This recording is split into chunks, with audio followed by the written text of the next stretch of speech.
السلام علیکم ورحمۃ اللہ وبرکاتہ۔ الحمدللہ رب العالمین، اللہم صلی علی محمد وعلی آل محمد وعلی اصحاب محمد۔ آج کی اس نشست میں ہم یزید بن معاویہ کے بارے میں جو اکابر اہل حدیث علماء کا موقف ہے وہ آج ہم اس کتاب جس کا نام ہے ایام یزید، جو کہ اہل حدیث عالم دین غلام مصطفیٰ یا مصطفیٰ المصفی صاحب نے ہی مرتب کی یا لکھی، آج اس سے ہی ہم بیان کریں گے کہ اصل اہل حدیث یا حسینی اہل حدیث علماء کون تھے، اکابرین اہل حدیث کون تھے، کیا وہ یزیدی تھے یا حسینی تھے، یا یزید کے بارے میں وہ کیا رائے رکھتے تھے۔ اور یہ ہم ویڈیو ڈیڈیکیٹ کریں گے غلام مصطفیٰ ظہیر امن پوری صاحب کو اور ان کے شاگرد خاص ابو یحییٰ نور پوری، یا جن کا اصلی نام اعجاز ساقی صاحب ہے، تو ان کو یہ ہم ڈیڈیکیٹ کریں گے کہ وہ اپنے اکابرین کو دیکھیں اور شرما جائیں۔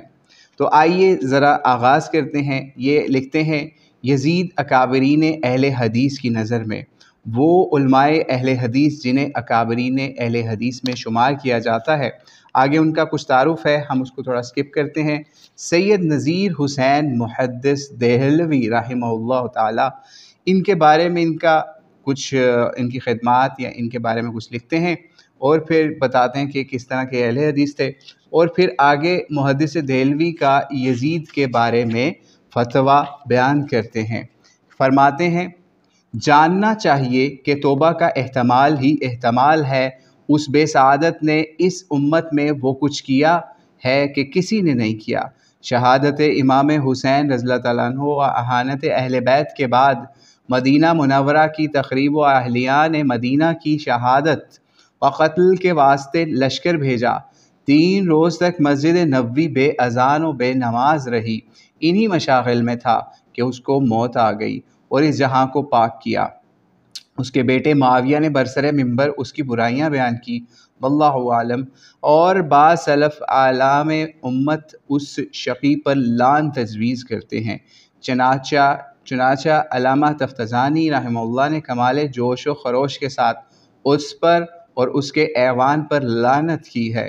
بعضوں نے اس معاملے میں توقف کیا ہے، پس مسلک اسلم سلامتی والا راستہ یہی ہے، اس شقی کو مغفرت و ترحم سے ہرگز یاد نہ کیا جائے۔ ٹھیک ہے، یہ فتاویٰ نظیریہ جلد نمبر 1 صفحہ نمبر 227-228 کے اوپر شائع کیا گیا، جس کو اوپر انہوں نے لکھا۔ اس کا خلاصہ بھی آگے انہوں نے بیان کیا۔ تو آپ نے سن لیا کہ کیا کہتے تھے محدث دہلوی رحمہ اللہ یزید کے کارناموں کے بارے میں۔ پھر آگے چلتے ہیں۔ شیخ الاسلام علامہ ثناء اللہ امرتسری رحمہ اللہ تعالیٰ کا یزید کے اوپر موقف بیان کیا۔ کہتے ہیں بلا شبہ امام حسین کا قصد اعلاء کلمت اللہ ہی تھا، اسی بنا پر اس بیعت سے انکار کیا جو ایک فاسق مجاہر کے ہاتھ پر بما سنت کسرا و قیصر ہوئی تھی۔ فتاویٰ ثنائیہ جلد نمبر 2 صفحہ 132۔ یہ کیا کہہ رہے ہیں؟ قیصر و کسرا کی سنت کے اوپر کون قائم ہوا، کس کی ولی عہدی ہوئی، کون تھا؟ یہ فتاویٰ ثنائیہ کے اندر آپ ملاحظہ کر سکتے ہیں، جس کو ہم نے پڑھ کے سنایا۔ آگے حاصل کلام بھی بتایا کہ یزید مجاہر فاسق تھا، یزید فسق و فجور کوئی اس کا ڈھکا چھپا نہیں تھا، اور مزید یزید کی بیعت کے حوالے سے مزید لکھا۔ اور انہوں نے ایک اور چیز بھی اس کے اندر، اسی فتاویٰ ثنائیہ کے اندر جو انہوں نے لکھی، اس میں حضرت حسین کے نام کے ساتھ امام بھی لکھا۔ تو یزیدی اہل حدیث کتنا جلے ہوں گے اس امام کا نام سن کے یہاں پہ۔ تو بہرحال انہوں نے فتاویٰ ثنائیہ کے اندر جلد نمبر 2 132 کے اوپر امام بھی لکھا۔ اب شاید نئے ایڈیشن کے اندر امام کاٹ ہی نہ دیا ہو، کوئی پتہ نہیں ہوتا۔ بہرحال آگے چلتے ہیں۔ قاضی سلیمان منصور پوری رحمہ اللہ تعالیٰ، اور ان کے بارے میں بھی، ان کے اہل حدیث اور ان کے مزید علمی کارناموں کے بارے میں بھی یہاں پہ تھوڑا سا تعارف کروایا تاکہ عام لوگوں کو ان کا معلوم پڑ جائے۔ وہ ان کے بارے میں بھی انہوں نے بھی کیا یزید کے بارے میں لکھا، وہ بھی یہاں پر اکٹھا کیا اور لکھا گیا۔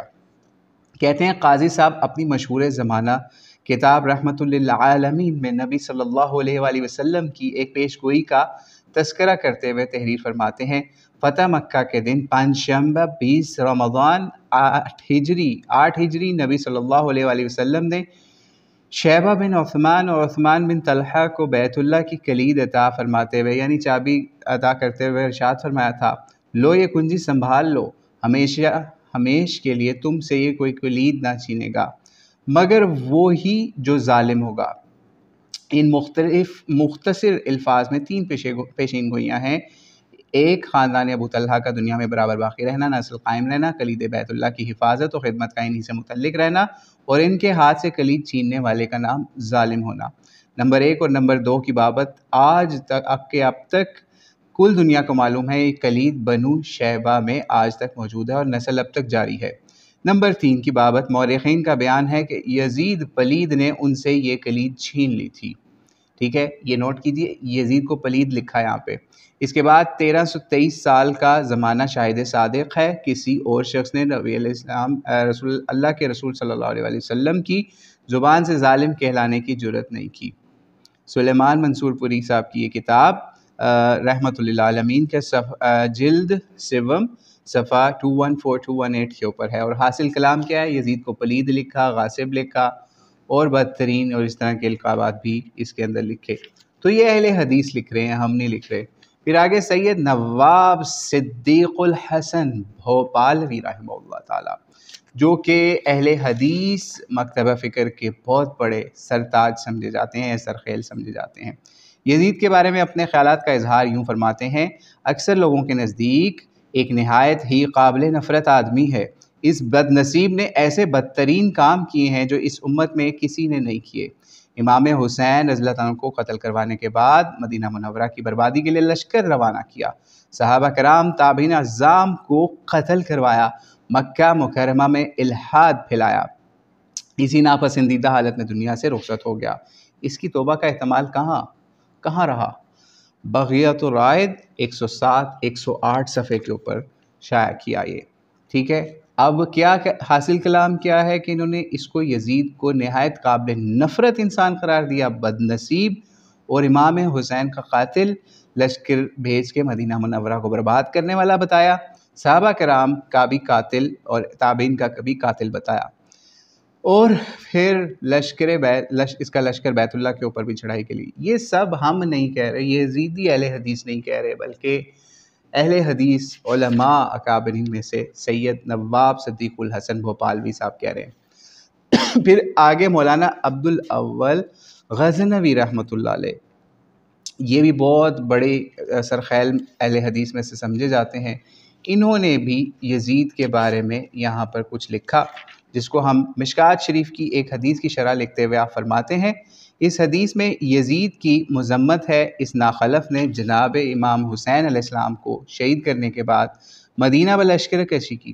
اور اس قدر بوڑھے صحابہ اور حضور صلی اللہ علیہ وآلہ وسلم کو دیکھنے والے زندہ تھے، ان کو قتل کرایا، یہاں تک کہ ہرہ یعنی احجار زیت بالکل غرق خون ہو گیا، اور اس پر بھی چین نہ لیا، ازواج مطہرات کی توہین کرائی، بی بی ام سلمہ کا گھر لوٹ لیا، حرم محترم اور مسجد نبوی میں گھوڑے بندھوائے، ہم نہیں کہہ رہے، اہل حدیث عالم دین کہہ رہے ہیں، نماز موقوف کرا دی، گھوڑوں کی پچھاڑی آپ صلی اللہ علیہ وسلم کی قبر شریف کی طرف رکھی، گھوڑوں کی پچھاڑی آپ صلی اللہ علیہ وآلہ وسلم کی قبر شریف کی طرف رکھی، یہ کوئی شیعہ ذاکر نہیں بیان کر رہا، اہل حدیث عالم بیان کر رہا ہے، اور کس کے اندر؟ مشکات کی شرح کے اندر یا اس کے ترجمے کے اندر، اور وہ اس کی طرف لید کر اور پیشاب کرتے تھے۔ معاذ اللہ، یہ ظلم کیا ہے قبر رسول کے ساتھ یزیدیوں نے، ان کی افواج نے، اور آج اہل حدیث کے اندر ایسی یزیدی قوم پیدا ہو چکی ہے جو کہ یزید کی مدح بیان کرتی ہے، اس کا مقدمہ لڑتی ہے۔ ٹھیک ہے، یہ شیخ غزنوی رحمۃ اللہ علیہ کی ترجمہ مشکات شریف از مولانا عبد الاول غزنوی جلد 4 صفحہ نمبر 78 کے اوپر آپ ملاحظہ کر سکتے ہیں۔ تو آپ خود سوچ لیجئے، اس حاصل کلام یہ کہ یزید بد نصیب شخص ہے، مذمت بھی اس کی احادیث سے ثابت ہوتی ہے، نبی علیہ السلام کی قبر کی بے حرمتی بھی کروائی اس شخص نے، یہ ہمارے مطابق نہیں، ان کے مطابق، اہل حدیث عالم دین کے مطابق۔ دوسرا، اسی کے اندر امام بھی لکھا ہے انہوں نے بھی، تو اب اہل حدیث سوچ لیں کہ آپ کے اکابرین حسین کو امام لکھتے تھے اور آج آپ کیا لکھتے ہیں۔ تو بہرحال آگے حافظ عبداللہ روپڑی کا بھی لکھا انہوں نے۔ ہم چھوٹے ہوتے تھے تو یہ نام جو ہے نا اہل حدیثوں کے، یہ ہمارے علماء کے، حافظ عبداللہ روپڑی کہہ لیں، نواب صدیق حسن کہہ لیں، اور دیگر جن کے ہم نے سلیمان منصور پوری کہہ لیں، عبداللہ الغزنوی کہہ لیں، ان کے نام ہم سنتے آگے کان پک جاتے تھے۔ تو محدث روپڑی کا یزید کے بارے میں دو ٹوک موقف کیا ہے، کہتے ہیں یزید کی دینی حالت بہت کمزور تھی، باوجود اس کی نااہلیت کے حریص اتنا تھا کہ حضرت حسن کو ان کی بیوی سے، اسی حسن کو بھی ان کی بیوی سے زہر دلوا دیا۔ اب یہ بات کوئی اور کہہ دیتا، مولانا اسحاق یا کوئی اور شخص، حالانکہ مولانا اسحاق نے اوپنلی یہ بات نہیں کی، تو یہ کہتے ہو یہ اس کا ریفرنس لاؤ۔ اب جاؤ عبداللہ روپڑی سے ریفرنس مانگتے پھر اس بات کا تاکہ وہ ختم ہو جائے۔ کہتے ہیں حضرت حسن کو ان کی بیوی سے زہر دلوا دیا۔ کس نے دلوایا؟ اب ڈھونڈتے پھرے کس نے دلوایا تھا، تاکہ وہ ختم ہو جائے اور معاویہ کے بعد ان کی بجائے اس کی خلافت قائم ہو جائے۔ چنانچہ حضرت حسن آخرکار اسی زہر سے شہید ہو گئے۔ البتہ یہ معلوم نہیں کہ معاویہ کو اس زہر کا علم ہوا یا نہیں ہوا، مگر یہ چیز تو مخفی نہیں رہ سکتی کہ یزید ایک اقتدار پسند، دنیا دار، حریص انسان ہے۔ ایسا انسان طمع نفسانی کے لیے سب کچھ کر گزرتا ہے، اس سے عدل و انصاف کی توقع بہت کم ہے۔ یہ کتاب کون سی ہے؟ اس کا حوالہ ہے مرزائیت و اسلام از عبداللہ روپڑی، صفحہ نمبر 52-53۔ حاصل کلام کیا تھا؟ یزید کی دینی حالت کمزور تھی، نااہل تھا، اقتدار پسند تھا، حریص تھا، حضرت امام حسن کا قاتل بھی، اور یزید سے انصاف کی توقع رکھنا فضول عمل ہے۔ اور آگے اسماعیل روپڑی رحمۃ اللہ علیہ کا بھی بیان بتایا جا رہا ہے، عبدالسلام بستوی، حافظ محمد لکھوی صاحب کا بھی، ٹھیک ہے، شیخ التفسیر محمد صادق خلیل صاحب کا بھی، مولانا داؤد راز صاحب کا بھی، ٹھیک ہے، ان کا بھی بیان یزید کے خلاف بیان ہو رہا ہے، سلیمان کیلانی صاحب کا بھی، زبیر علی زئی صاحب کا بھی۔ زبیر علی زئی کا پڑھتے ہیں، چلیں باقی کو سکپ کرتے ہیں، 3-4 ہم نے سکپ کر دیے، بہت لمبی ویڈیو ہو جائے گی۔ زبیر علی زئی جو ہیں وہ بھی کسی تعارف کے محتاج نہیں ہیں، مناظر اہل حدیث کے، یعنی جہاں پہ دیوبندی بریلوی سے مناظرہ ہوتا تھا تو اہل حدیث کی طرف سے یہ بندہ سٹیج پہ ہوتا تھا۔ یزید پر کہتے ہیں، یزید پر محدثانہ نظر ڈالتے ہوئے، اس کے کردار کا جائزہ لیتے ہوئے نہایت ہی مختصر مگر دو ٹوک فیصلہ سناتے ہیں۔ آئیے محدث اہل حدیث کا فیصلہ سماعت فرمائیں۔ لکھتے ہیں وہ یزید حدیث کی روایت میں مجروح راوی ہے، مقالات جلد اول 311۔ باقی آپ حافظ زبیر علی زئی صاحب کی ویڈیو بھی دیکھ سکتے ہیں جس کے اندر وہ یزید کے کو ایکسپوز کرنے کے لیے ایک حافظ غالباً حافظ آبی کی کتاب کا حوالہ دیتے ہیں، تو وہ بھی آپ ضرور کتاب پڑھیں، بہت زبردست ہے، ٹھیک ہے۔ آگے چلتے ہیں، آگے سید عبدالغنی شاہ رحمۃ اللہ کاموں کی والے، ان کا بھی یزید کے حوالے سے بتاتے ہیں، ان کی کتاب سے مناظر اسلام، حافظ عبداللہ شیخو پوری رحمۃ اللہ علیہ، جن کے بیٹے ابھی ماشاءاللہ حیات ہیں، اللہ کریم ان کی لمبی عمر کرے، عبدالباسط شیخو پوری رحمہ اللہ حافظ اللہ، تو یہ ان کے والد صاحب کا بھی بیان اس کے اندر ہے۔ آپ کیا کہتے تھے؟ اور یہ حافظ عبداللہ شیخو پوری بھی کسی تعارف کے محتاج نہیں ہے۔ آپ کیا کہتے تھے؟ حافظ صاحب یزید سے سخت متنفر و بیزار تھے۔ اس بارے میں آپ کا ایک عنوان یا خطبہ ہے، یزید اہل حدیث اور اہل بیت نہایت شہرت کا حامل ہے۔ وہ تاریخی خطبہ ہے جس نے یزیدیت کی صفوں میں کھلبلی مچا دی۔ یہ پورا خطبہ یزید کی مذمت میں مکمل خطبہ تحریر نہیں کیا جا سکتا، بہت لمبا ہے، لیکن اس کے چند نکات انہوں نے یہاں جمع کر دیے کہ فاسق، فاجر، شرابی، بدکار، حدیث قسطنطینیہ سے یزید کے مغفور ہونے کا استدلال درست نہیں، اور اس کے علاوہ مزید یزید کو ایکسپوز کیا، ٹھیک ہے۔ یہ کافی لمبا ہے، ہم کوشش کریں گے اس کی تصویریں یا حوالے لگا دیں۔ تو یہاں پہ یزید کے بارے میں جو کہ اہل حدیث علماء کی رائے تھی وہ اختتام پذیر ہوتی ہے۔ یہ 260 پیج تک کی اینڈ ہوتی ہے اور یہ شروع ہوتی ہے تقریباً 30 صفحے کے اوپر۔